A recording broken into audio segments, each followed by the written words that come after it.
All right, we are on Rockford Reading Daily 13. We are reading Have Black Lives Ever Mattered by Mumia Abu-Jamal. I'm trying to find our page. I lost our page. Okay. Found our page. Let's pick up where we left off. On page 141. Eric Garner, quote, "I can't breathe," end quote. December 4th, 2014. The name Eric Garner is now enshrined in the grim annals of history. It joins Mike Brown, Ramarley Graham, Alan Bluford, Dontre Hamilton, Tamir Rice, and thousands of others who were murdered by those their taxes have helped pay, cops. In many ways, Garner's case is even more egregious than Brown's, for it was videotaped. We see police take him down, we see police choke him, we see him struggle to live. Now, the words, quote, "I can't breathe," end quote, have become joined with the cry, quote, "hands up," end quote, reminders of the Garner and Brown killings at the hands of police. Both cases are also noted for the behavior of grand juries that now appear reckless beyond belief in their inability to return indictments against cops. The grand jury immigrated here from England, where it was called, quote, Grand Assizes, end quote, a body of about a dozen knights under the direction of a baron or some other noble, which would investigate cases and charge people. Later, such bodies became tools of the king. Today, they are instruments of the legal establishment and used, just as they were under English kings, to target whom they wish and to clear whom they wish. Outrage stems from the long history of grand juries used to protect cops. Yes, even killer cops. The U.S. justice system is constructed to protect police, no matter how outrageous their behavior. That's just a fact. And as the nation now celebrates historic events from the civil rights movement of a half-century ago, the grim and ugly present of black life and black death in America makes that glowing history feel hollow indeed. And so, in that passage, this is the first time Eric Garner has been mentioned. Earlier on, I was trying to think of Eric Garner's name and it escaped my mind. I want to apologize for that. But along with the murder of Michael Brown, the murder of Eric Garner, and the murder of Freddie Gray and Sandra Bland, I believe, was in the same time period, the same area of time. And that all of them, for me at least, I remember these as intertwined and interconnected, the same way I remember Trayvon Martin's murder and Jordan Davis's murder is intertwined and interconnected, and the same way that a lot of people, and myself included, remember George Floyd's murder and Ahmaud Arbery's murder and Breonna Taylor's murder and Jacob Blake's murder as well as intertwined and connected, even though they happened through different periods of time. There was a movement or a wave of a higher consciousness or a higher awareness, a hyper awareness to these issues during the moments in which these specific murders happened that sort of link these events together and give each one of them a bigger platform to become national stories. And so those are some of the thoughts I have. Also, the "I can't breathe" that Eric Garner uttered as he was being killed and being choked to death. I remember that video as well. I remember those videos as well. And to think of years later that George Floyd would be murdered and would have those same words of "I can't breathe." And to think of, I remember when basketball players were wearing the "I can't breathe" shirts, and when the "I can't breathe" became a phrase in the lexicon of American society. And so those are just some of the thoughts that I have about reading through that passage and some of the memories I have reading through that passage. And again, we're reminded of the lack of accountability for police officers and how many different levels, from the police union to internal investigations to purposefully botched grand juries to judges coming down with lenient sentences.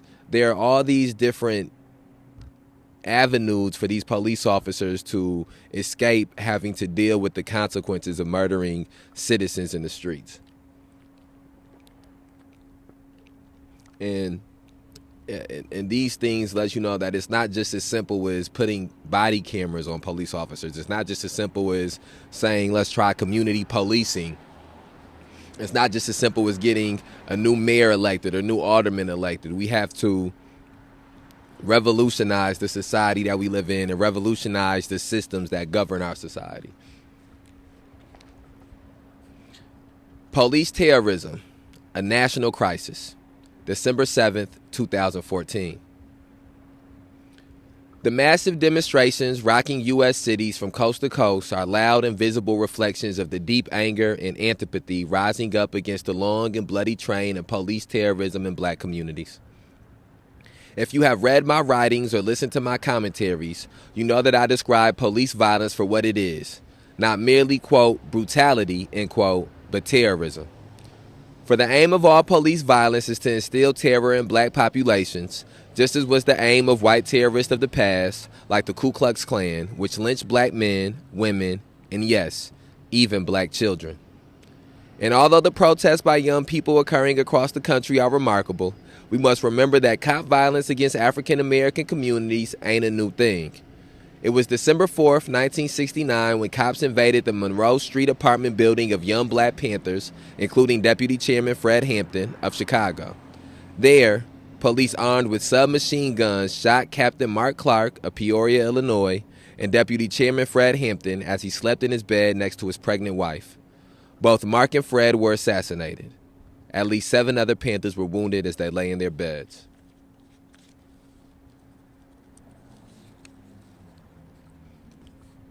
Not a single cop was ever charged with these murders, attempted murders, or aggravated assaults on their fellow American citizens. Every May marks the anniversary of the Move Massacre, when Philadelphia police dropped bombs from a helicopter and killed 11 men, women, and children, members and relatives of the black naturalist group Move.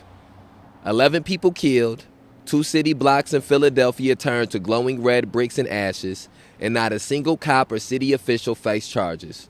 Only one person was sent to prison, a survivor of the bombing, Ramona Africa, who got 7 years for rioting. The movement protesting police terrorism is a remarkable thing, but it didn't begin yesterday. Police terrorism goes back generations, and it ain't about, quote, rotten apples, end quote, or, quote, broken windows, end quote. It's about blocking movements for freedom and protecting a system of racist repression.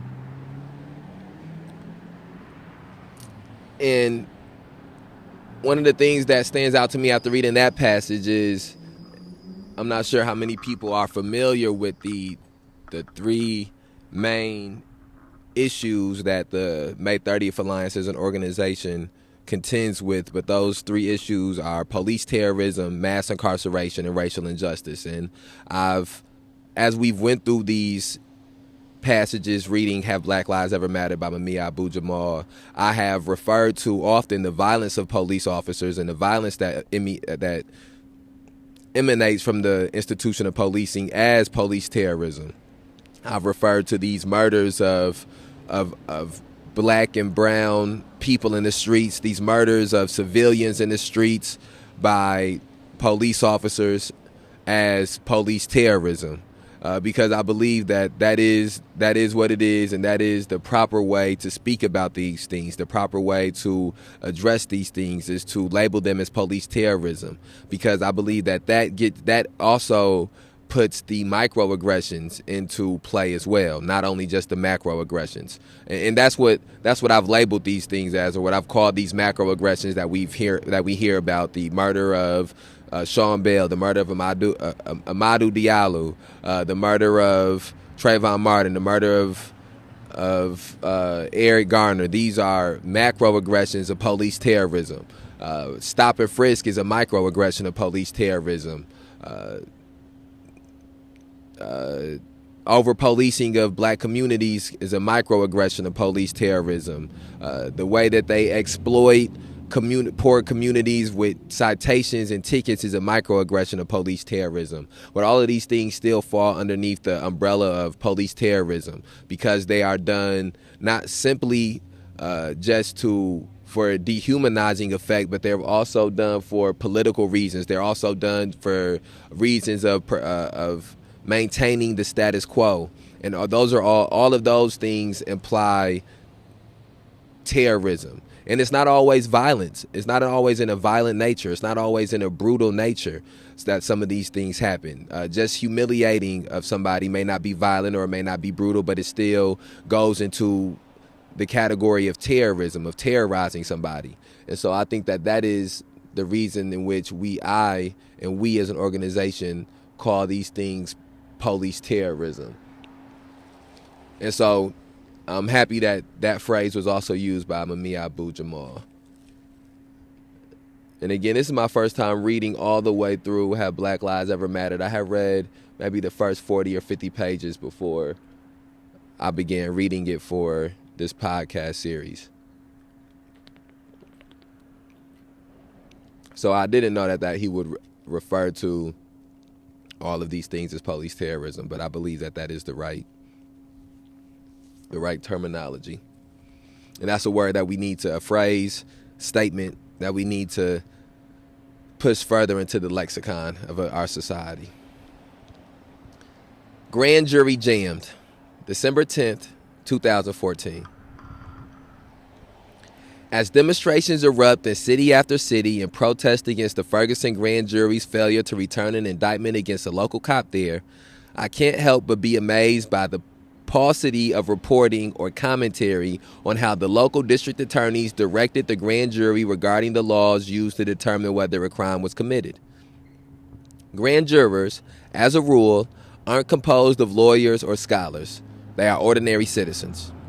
That's why what happened there was so extraordinary. An assistant district attorney specifically referred to and gave jurors a copy of a Missouri statute that indicated that police are permitted to shoot a fleeing suspect. The problem is that law had been declared unconstitutional by a U.S. Supreme Court decision. Prosecutors gave the law to jurors in September.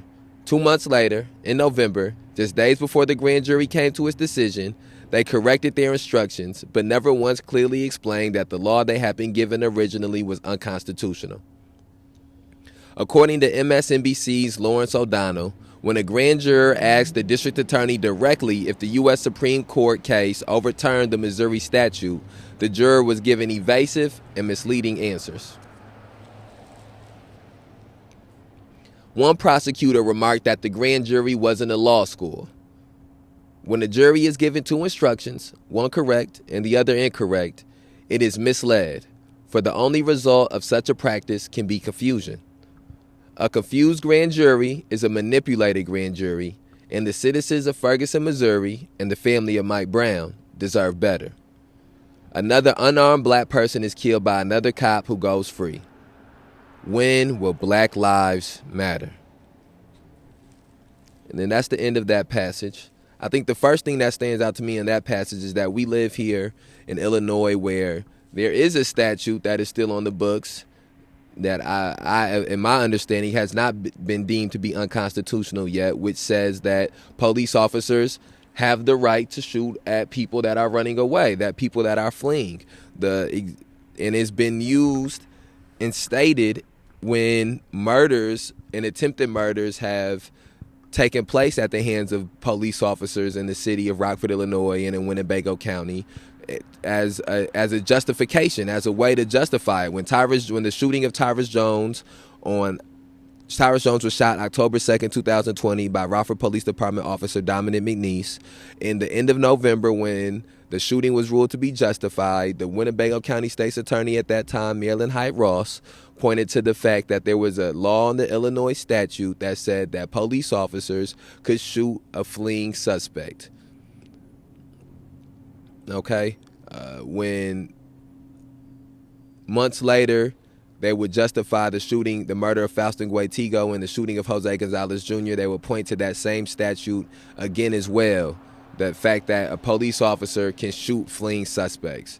And so that is where we get back into this place of something being legal. So it is legal for these police officers to shoot citizens in our community that are running away, even if they don't possess a weapon, even if they aren't a threat to the community as they're running away.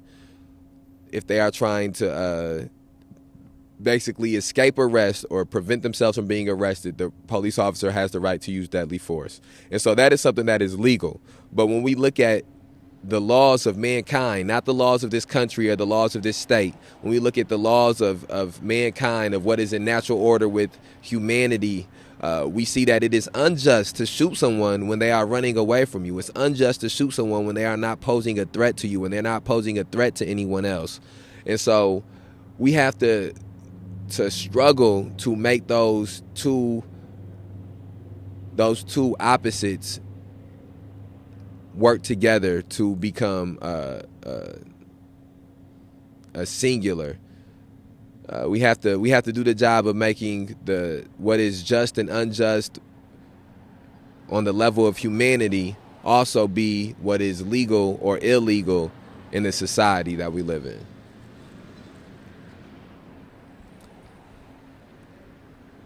Demonstrating respect, December 23rd, 2014. Throughout much of modern American history, the seasons of mass demonstrations have been spring and summer. Look at old black and white photos of the anti-war, civil rights, and black power demonstrations of the 1960s and 1970s, and you'll see a lot of people in short-sleeved shirts and blouses. The way folks dressed reflected the ease and warmth of the weather. As in classic military theory, good ground conditions are crucial for waging battles. Today, however, hundreds of thousands of people are out protesting in biting cold, in wind, rain, and even snow. The winter protests indicate that people nationwide will not continue to accept excuses for lethal police violence against unarmed black Americans. Now, after the shootings of 2 cops in New York, come calls from politicians to, quote, suspend, end quote, demonstrations out of respect. The question arises, who respects whom? When cops killed Mike Brown, Eric Garner, and Tamir Rice, who showed respect for them? Michael Brown was literally demonized by his killer. Eric Garner, we were told, was too overweight to Eric Garner, we are told, was too overweight to survive his choking and should have just meekly submitted to the attack on his life. Tamir Rice, a child, was, quote, big for his age, end quote, and, quote, scared, end quote, cops, they said. Amazing. According to Patrick Lynch, the head of the police bargaining unit, Garner's killer was a, quote, model officer, end quote, an Eagle Scout, and, quote, just doing his job, end quote. Choking a man to death for suspicion of selling a cigarette? Real respectful, eh? By the way, anti-lynching journalist and activist Ida B. Wells spoke of how the verb, quote, lynch, derives from the name Colonel William Lynch, who instituted hangings for alleged horse thieves without trial or due process. Hence the terms lynching and lynch law. A crusading reporter, Ida B. Wells would be amazed at how easily blacks could be killed in the 21st century by police without due process. Her keen eye would survey New York, Cleveland, Ferguson, and beyond, and perhaps she would recognize modern-day lynch law. I think in that passage, I immediately resonate when I hear just doing his job, that the officer was just doing his job.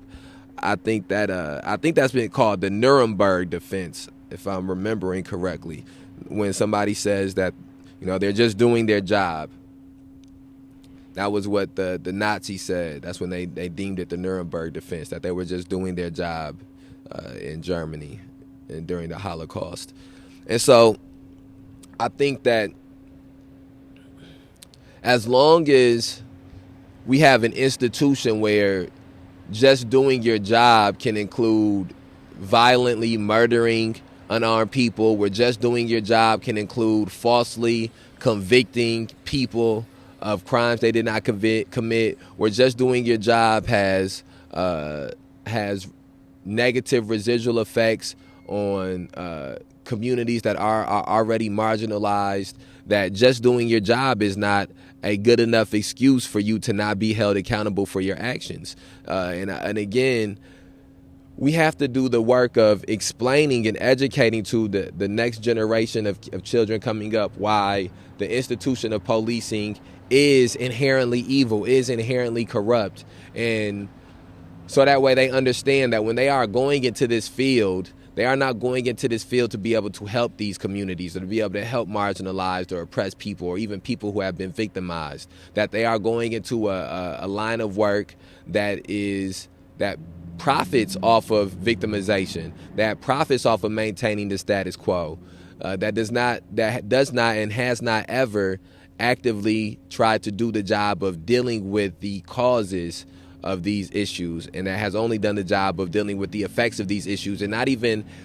wholly and adequately dealing with the effects, but dealing with the effects when it behooves the power structures. And so that's a thought that comes into my mind from reading that specific passage. All right, let's go through. I think we can get through at least one or two more passages. Give me 1 second here. Hopefully that ain't making no noise in the mic. Okay, let's move on to the next passage. Ferguson, the epicenter. For the Rosa Luxemburg Conference, Germany, January 1st, 2015. For tens of thousands of young people in America, protests against police violence and state terrorism are the order of the day. They take to the streets every day, no matter the weather, in cities across the United States.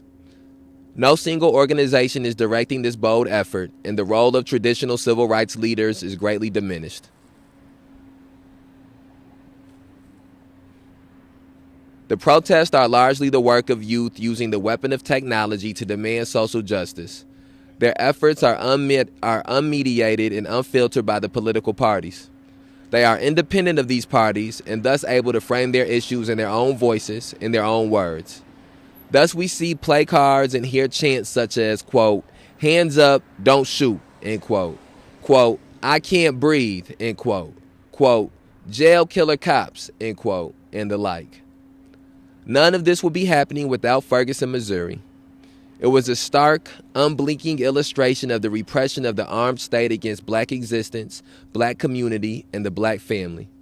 It also shows us how sniper rifles and automatic weapons, and even armored personnel carriers, urban tanks, will not stop or deter people who were determined to hold police accountable.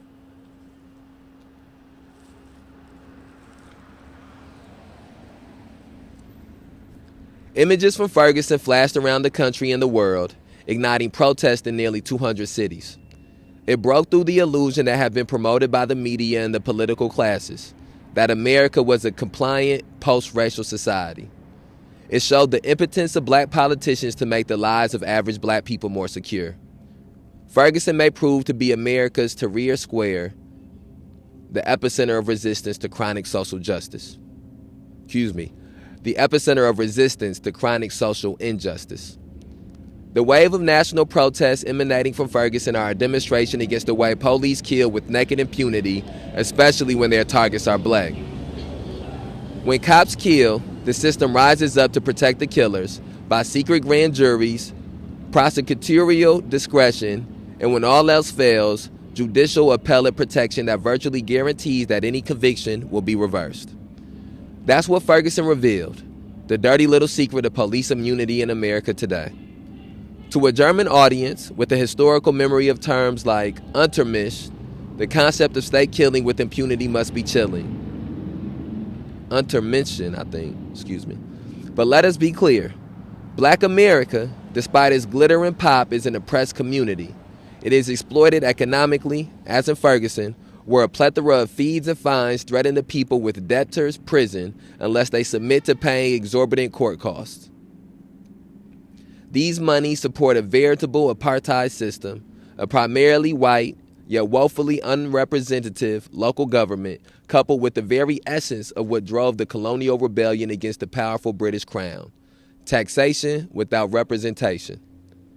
Blacks are subject to unprecedented mass incarceration nationwide, which, as law scholar Michelle Alexander notes in her book, The New Jim Crow, closes the door to almost every other opportunity in American life.